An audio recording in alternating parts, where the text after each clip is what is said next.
Whew. Oh man, these past few months I've been enjoying life, but also staying on the hunt. So these past couple months, I've been really busy with client work, mostly due to uh, mostly one of my clients, Kira Brenton. The past week or last week, it's where are we at? July 20th. Yeah, 2 weeks ago now, I filmed a documentary series with her in Sedona, Arizona. Oh, that was a really good time. It was super hot. I was kind of miserable. I also had a stomach ache in the beginning of the week, so it didn't help. But I pushed through it. We got everything done.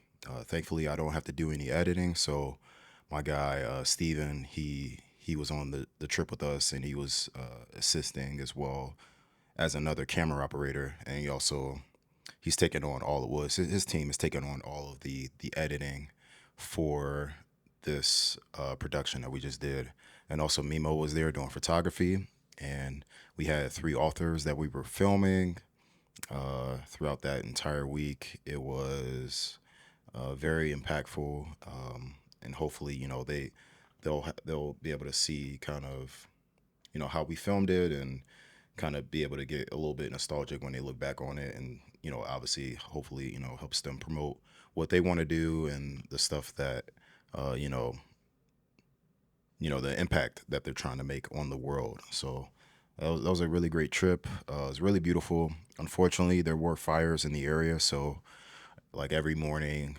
we would smell smoke in the area, so I was kind of worried if we were going to get evacuated or if we would have to evacuate. But thankfully, it didn't hit the town of Sedona. It was just the area, the more remote parts of Sedona and the surrounding area. So thankfully, I don't know any injuries or anything like that. But hopefully, nobody got hurt while the fires were occurring.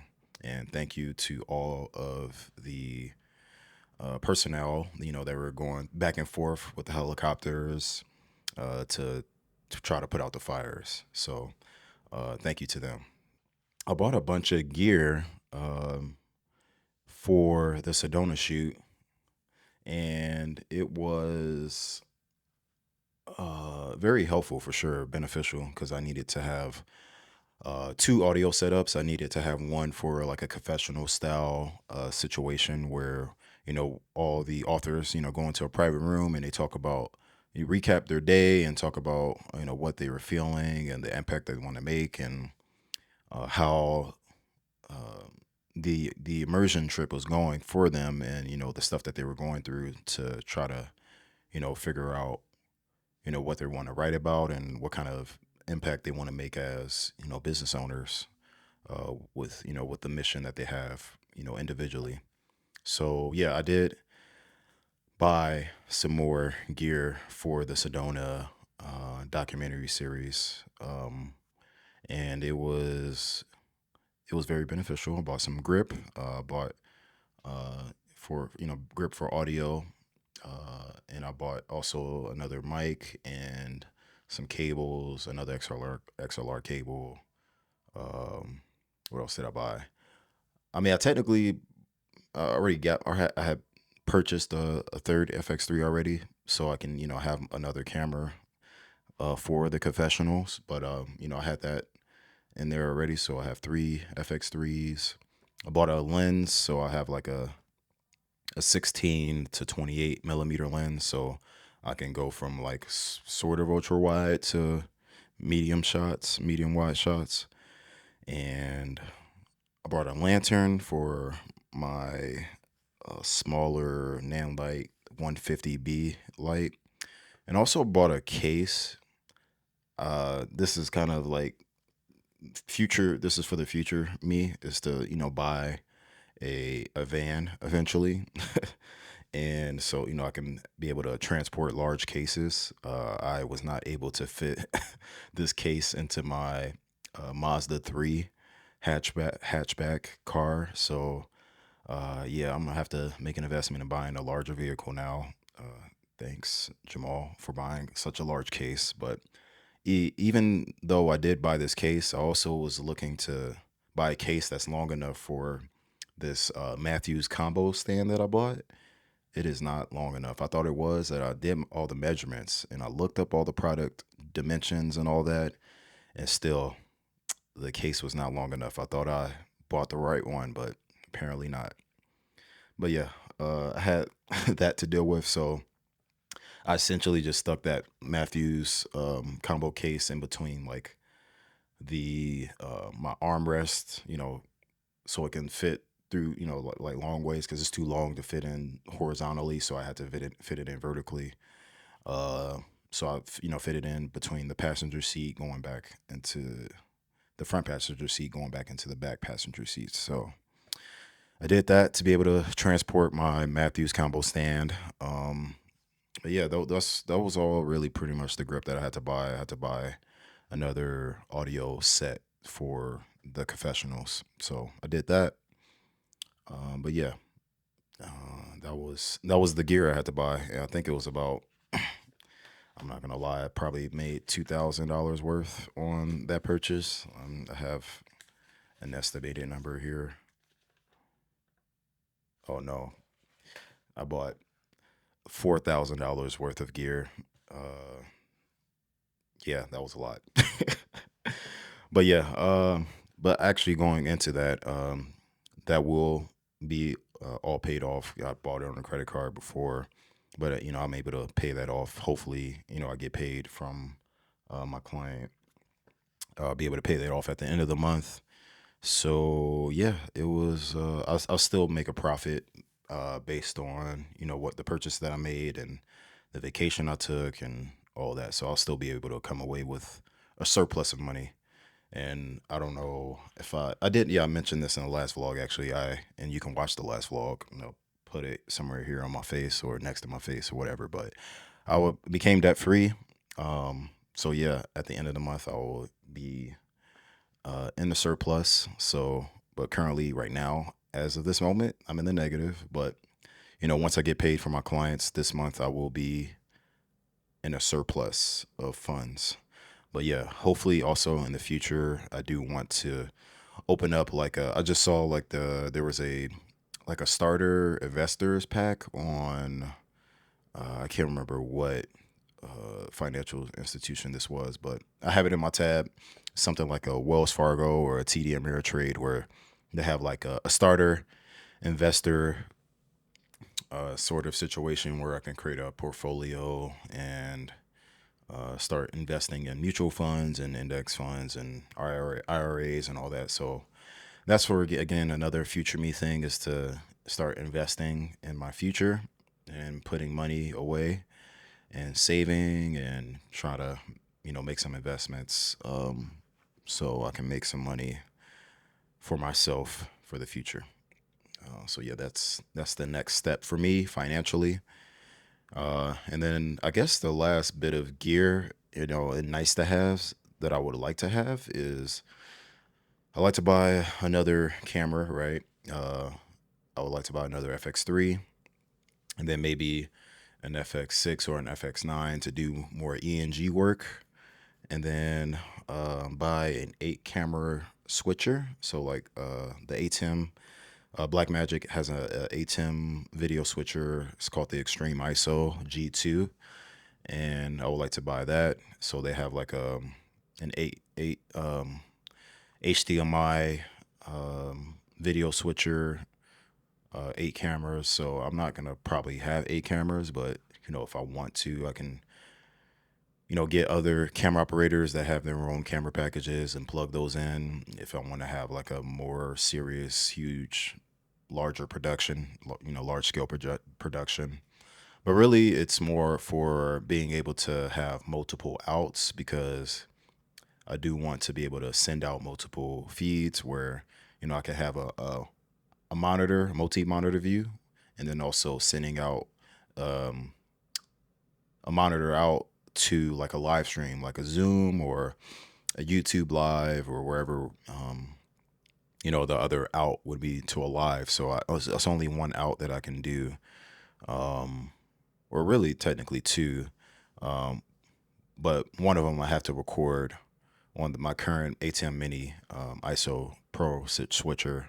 I can only plug in one out to send it to either a live or a monitor multi-view out, and the other, the USB-C, I have to use that for plugging in a a hard drive so I can record all of the files so I can be able to um, edit it in post, and making any adjustments that I need to. But that's another future thing as well. So, but yeah, I think that is pretty much all that I was looking to do for the future, investment wise and gear wise. But yeah, that was a good time. Like I said, I've been really staying busy with client work, but also I feel like my brain has been doing, like, you have multiple tabs up in your window and trying to do background tasks as well. That's what my brain has been doing. I've been doing a lot of admin work and also, sending out cold emails still to conferences that are coming up within August through, the fall and winter. So, just trying to make sure that I'm not staying complacent with the current clients that I have, because you can never know that, they might not want to work with you anymore if they're not, they don't, their work is not keeping you busy, and they won't need you for, anything that's upcoming. So always try to have some other pans on the fire, cooking as much as you can, and trying to, do as much outreach as you can. So that's what I've been doing. I've been, sending out cold emails to different conferences, but also been doing some admin work as well. I finally got a checking and savings business accounts through Navy Federal Credit Union. Shout out to them. They are also a personal bank that I bank with as well. But I was able to get uh, my account with them finally, because I had to do an amendment on my business where I had set it up through the state. Apparently, I'm not supposed to be neither a series or a restricted LLC, which I checked both of those when I tried to change it. So I paid like $175 twice to get those amendments. So yeah, lessons learned in the world of business, right? But at least it wasn't like thousands of dollars worth of a of a lesson learned, or even tens of thousands or hundreds of thousands. So made those clerical errors, and obviously not doing any research, or I'm honestly doing all of these filings myself as well. So I didn't have any sort of guidance on how to file as an LLC through the state. So if you're doing anything sort of similar, I probably shouldn't even give this advice. Never mind. But I had to have neither of those boxes checked on my business filing. So I finally got that amendment made, submitted all my paperwork through Navy Federal. So they were able to set up my account. It was pretty fast, actually. Got it done. Uh, and yeah, I have those done now, and accept large amounts of payments whenever that comes directly into my business accounts. So now I can start properly allocating or sending money, or making payments through an actual business banking account. So I've been doing it through Wix this entire time.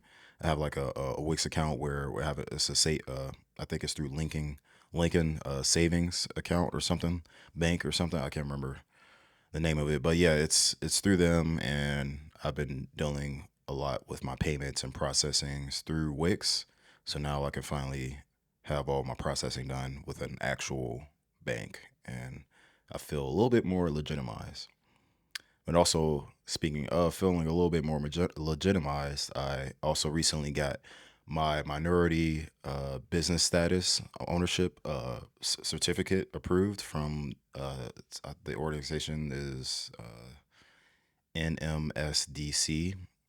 And yeah, it allows me to be able to get, um, or at least it helps with the process of trying to get federal contracts. So if I want to do business with any government agencies, it helps to have that certification to be able to have an easier in when trying to land those jobs. So I got that done, and it was a long process, but I finally got that done. And I also have some other accreditations under my business, so I have a lot more legitimacy moving forward. So thankfully, I got that done. I think that was pretty much it on the admin side of things. Um, some of the work that I've been doing in the past month or so, I recently saw that the camera operator gig that I did with Club Shay Shay, Shannon Sharp's podcast, one, the Cam Patterson podcast dropped, and then the second one, the Young MA uh, interview dropped as well. So both of those are out. I can put those in my portfolio now. So I do podcasts. So if you ever want to do a podcast, or if a celebrity wants to do a podcast, you manage a celebrity and they want to do a podcast, they want to start a new podcast, or they have an existing podcast and they're traveling to Vegas and they want to do a podcast here, reach out to me, Jamal at creative-gene.com. I've also done another gig actually, and this was with a friend, Jan. She was an actor. I hired her as an actor to kind of do more of a narrative kind of recap, where I was following a character going through a conference, and this was for CCW, Customers Contact Week. And the client that I landed for this one was Callers.ai, and this was a great gig. It was a 1 day gig, but I was able to do like a narrative kind of recap with them, and also do a hot takes segment as well as another deliverable that I sent to them. And yeah, Jan and I went around the conference floor asking people about their hot takes on AI. And what else did we do? I had another, oh yeah, so I had more of like a creative recap. So I did like a traditional recap where I mixed in Jan as an actor, as a lead, as a character to kind of follow around the conference and kind of have like this sort of narrative feel to it. The recap, more generic recap, and then I had a more of a creative recap where it was a 9 by 16, vertical reel, where it was a little bit more fun. It was a little bit more playful and lively for callers.ai. So that was the three deliverables that I had for them, was the two recaps and the hot takes segment. So that was a good time. Also for fun, I went to New York for the third time. um, it was a good time actually. I had a really good time. It was for I really mainly went to celebrate my cousin Nasser, his birthday. He turned 33. So we, had a good time. He had a house party. It was dope. He had all of his friends from college and from work and other places that he made friends and stuff like that. So they all came through and celebrated Nasser. So again, happy birthday, Nasser. It was a good time hanging out with you. Stay at his place for a couple of days, and then I got a hotel in the Wall Street financial district area. So that was really nice. Stayed in that area for about 4 days. It's a dope spot. Kind of explored around the city. Went to a Aces, not a, well, yeah, actually, yeah, the Aces and the Liberty played. So I went to a game there with my friend Liz. She lives out in New York. I actually worked with her back in high school in a sandwich shop called Uncle Sammy's. I don't know if it still exists, but that was like that was my first high school job that I had. And what else I did? Oh yeah, my cousin Jerica, she came through and got me. into the Wild on Out live event, live show. It was not